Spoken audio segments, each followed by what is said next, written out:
Today we're going to be touring a 7-bedroom, 4-bath house in Montepulciano. Now currently I'm about 200 kilometers south of Montepulciano, and you guessed it, Rome. So why am I in Rome? Well, I get questions all the time about what's it really like moving there? How is this? How is that? What do you like? What's been difficult? And one of the questions I always get is, do you miss people in the US? Is it difficult on you personally in that way? And the answer is no, not really. I see people more now in Rome and in Italy than I see when I was still living back in the United States. So people are going to come out of the woodwork. They're going to come and visit you. Don't worry about who you're leaving behind. Your good friends will find you. Your nice family will find you. People will come and stay. And I guess that you'll probably see people more often here than you ever did back at home. Another question I get all the time is, why do you like it there so much? What is it? There's a lot of reasons, but one of them is kind of related to what's happening right now. I came down to Rome to drop off a friend and then pick up another friend at the same morning at the airport in Rome. And there was about an hour between one arriving and one leaving. And it was 11 euros to come from Montepulciano in southern Tuscany, where I live, into Rome. Don't have to worry about parking. The transportation here is great. And it's just one more small thing besides low cost of living, low cost of food, low cost of taking care of my 2 dogs, all of these things, low cost of my house, everything here, taxes, everything here is so much cheaper than where I lived in Texas. So you're going to find that on average, things are much better here. So that's all I'm going to say right now. Let's go see this palace. It's very nice. A few things. I added a lot of text to this video. There's a lot of things to talk about in this video. It is not an inexpensive place. I own a property right next door, literally 20 meters, 60 feet away, that we have now finished up. You can see it in my videos. It's Palazzo Boratti, and it is working so well for us right now. We have it rented all the way into October of 2024. I have people trying to grab the same dates more than once, different groups, and we're having to turn people away already for next May. That actually happened today, and we get over 600 a night. This apartment, this palazzo, it's the top 2 floors, is not inexpensive, but realize this isn't some place in southern Sicily out in the boondocks. This is a very nice property that you'll be able to get 600, 700, 800 euros a night for. And there's basically 2 floors. If you want to put in the time and money to fix everything up, you would have 2 high-end rentals, and that would be phenomenal.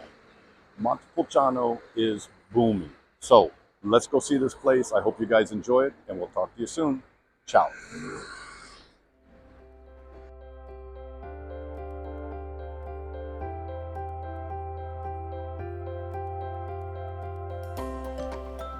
Okay, guys, so this is a really important building here, and maybe you're not looking for an apartment that's well over €1 million, but this is going to be very interesting to see because it's a historically important building, very solid door, because a lot of the original details are here, and because today, finally, after a year and a half of making videos, you get to meet my broker that I bought everything I bought in Italy from, Marta Piccinetti. Hi. She's very shy, but she's very excellent. Thank you. You're welcome. Marta, what year is this building? More or less. Que ano? 500? 500 years old? Yes. So it's probably late. Very old, but I'm not sure but sure for that time. Yeah. So Yes. a Or lot of maybe stuff. before. The real heyday of Montepulciano, you guys, was in the early 1600s, late 1500s, early 1600s.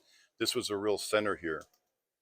And just to show you how close we are, that's the main street.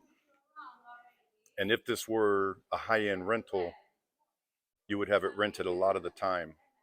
A terrace like this overlooking the street, I can only think of 1 or 2 in the whole town.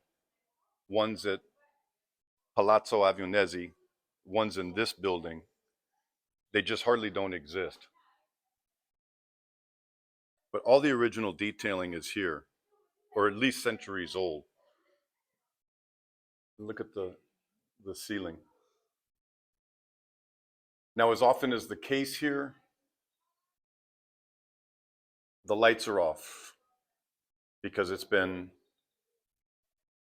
on ice now for a number of years. And so they go ahead and turn off the power because even just holding the account open is quite expensive. But everything functions.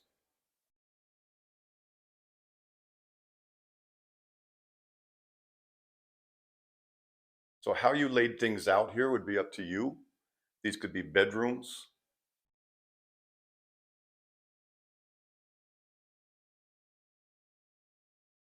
This obviously is the main living room. Gosh, it just like takes you back in time, doesn't it? The whole family sitting around playing the piano, people actually reading a book, a paper book.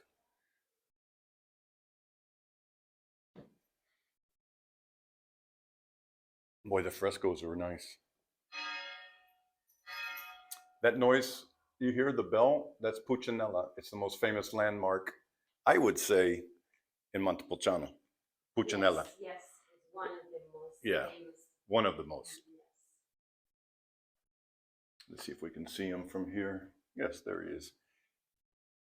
It's the figure up there. That was given to the city in 1810 by a bishop that was visiting from Veneto near Venice.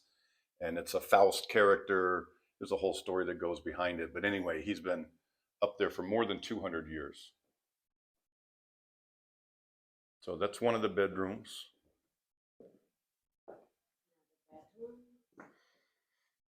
Another bedroom. So the electrical is embedded in the walls. That's nice. I see a few chandeliers that have exterior wiring, but that's kind of common.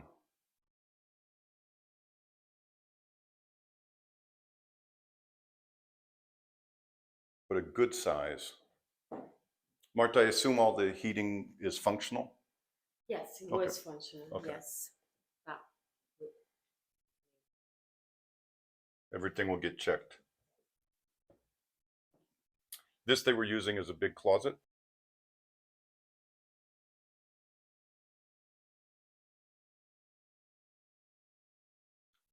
And this is one of the access doors to another terrace. You can look out over the rooftop, the view. This view is heading east. There's some of the rest of Montepulciano. One of the palace apartments I own is actually in this building here. That's Palazzo Buratti. Let's go back in here.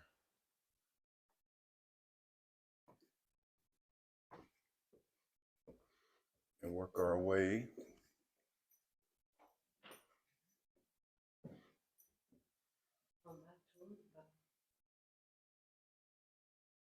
So one bathroom.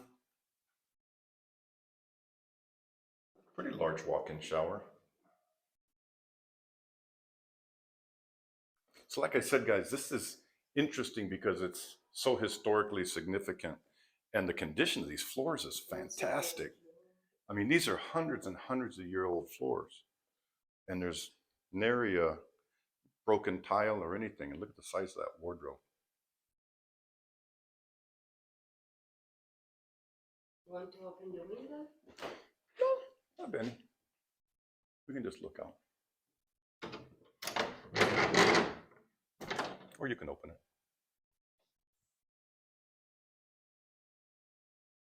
It's amazing how different the street is. So quiet on this street, and our main street here in town is so busy. So this is the largest, I think, of the 3 bedrooms that we've seen so far.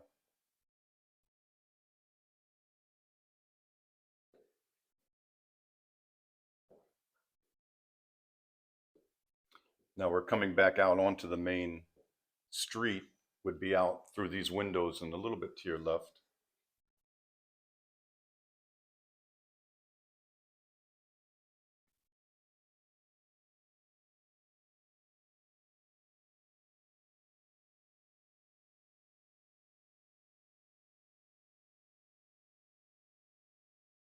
Wow, that ceiling's something else, isn't it?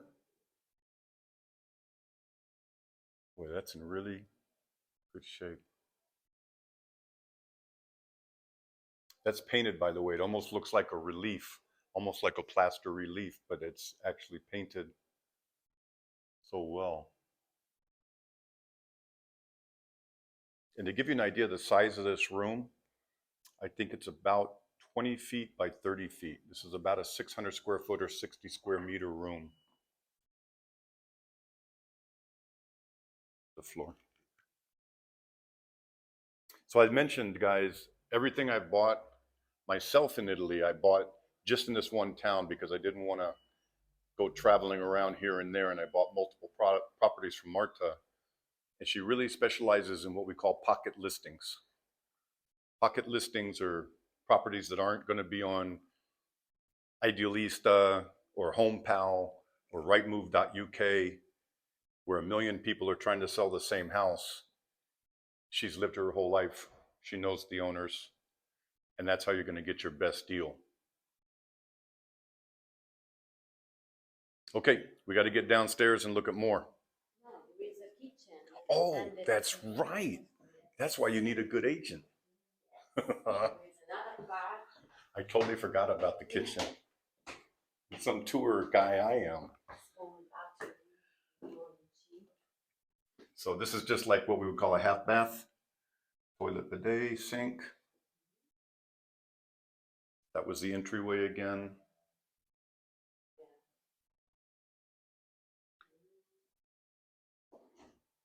Nice beam. If you watch my channel, you know I love the big heavy wood beams. Back out onto the same deck again. So you remember being out here. Now the sun's out. That's really nice. Yes.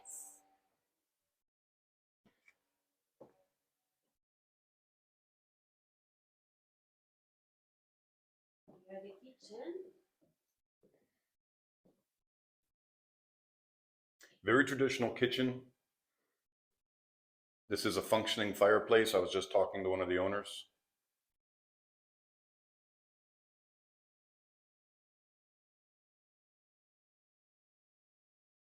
Wood burning fireplace in your kitchen. Beautiful table. Love the marble top.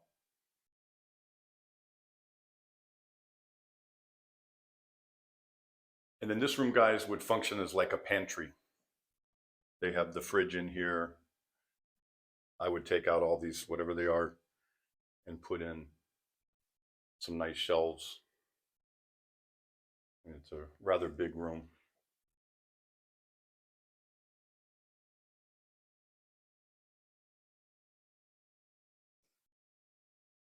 Certainly has room for updating, upgrading, but look at this. Boom. Very nice.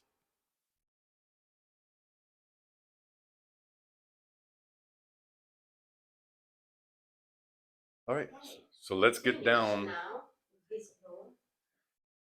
So that's one floor. Let's go see what else we can find. Okay, guys, so we're coming down now, one level below where we were just at in the fancy schmancy apartment.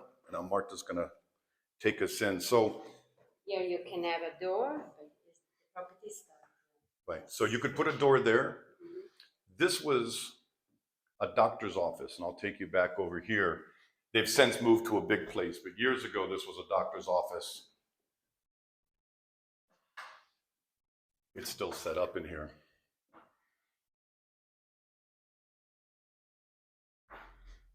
But even in just this room, you could do a bedroom, a little living room, small kitchenette, and make this a rental or a standalone unit for family and friends.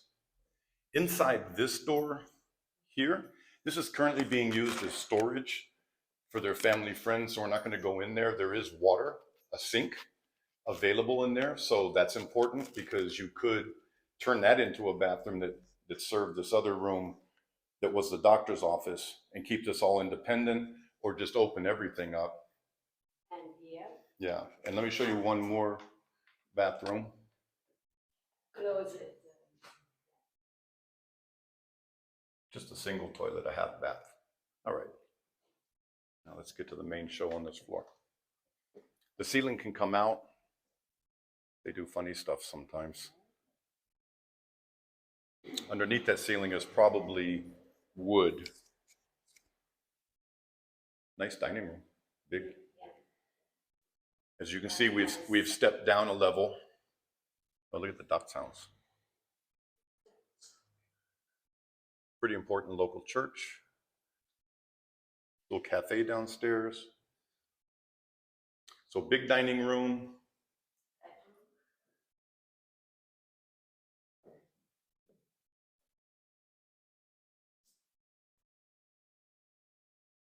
Classic Tuscan street.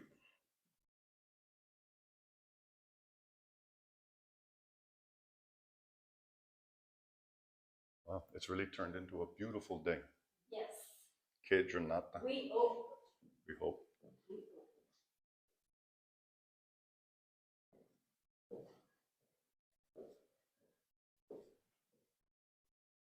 The bathroom. Yeah, so here's a full bath, just ready for renovation. I've done 6 or 7 bathrooms already here, and it's not super expensive. You get really good looking mechanicals, toilets, bidets, showers for not a lot of money.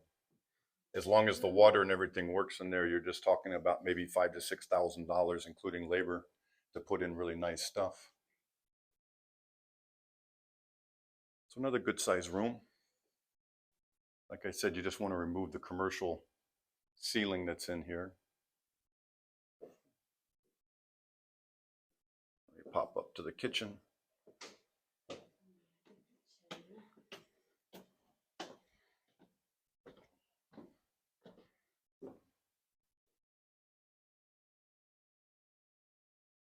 Look at this place over here. So cute. Hard to see, but there's a little doggy in the window. I wonder how much is that doggy in the window.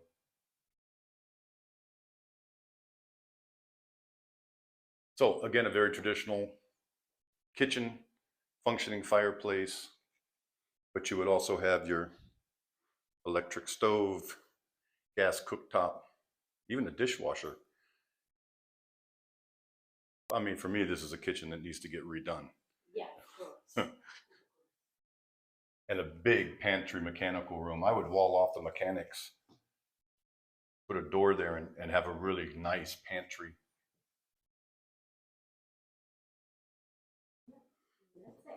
So that's that floor, guys. And I believe, Marta, don't we have one more level to go see? Yeah. Parking space? Storage and garage. Nice. And, All right. All right, guys, let's go see.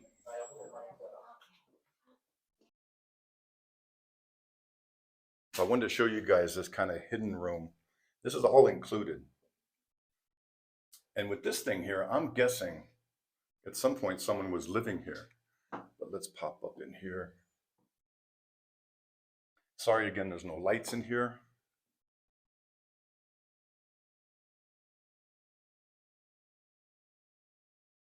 It's about a 200 square foot room, more or less.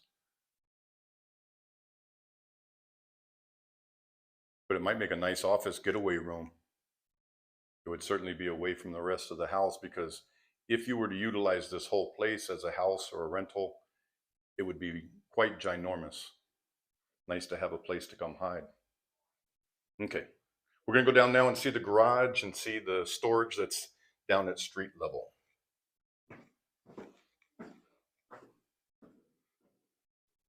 So guys, this is going down to the garage. And let me tell you, this is old school.